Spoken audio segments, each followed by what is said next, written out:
Exam শেষের পর গিয়েছিলাম টিউশন।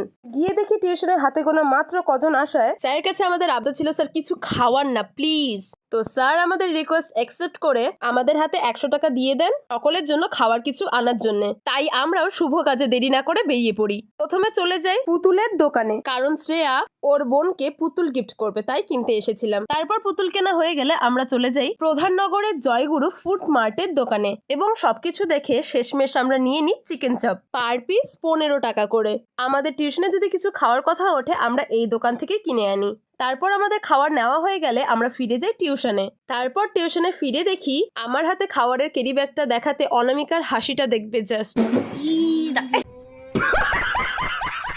এবং তারপর সার্ভ করার দায়িত্বটা আমারই ছিল। আমি ক্যামেরাটা অন করায় সবাই এমনভাবে মুখ লুকাচ্ছিল, দেখে মনে হচ্ছিল যেন আমি ওদের বিয়ে ঠিক করার জন্য ফটো তুলছি। যাই হোক, তারপর মোটামুটি সবাইকে দেওয়া হয়ে গিয়েছিল। তারপর আমি লাস্ট বেঞ্চে গিয়ে শান্তি মতন একা একা খাচ্ছিলাম। যাই হোক, আমি খেতে থাকি, তোমরা চ্যানেলটিকে সাবস্ক্রাইব করো আর ভিডিওটি যদি ভালো লেগে থাকে অবশ্যই একটি লাইক করে দিও। টাটা।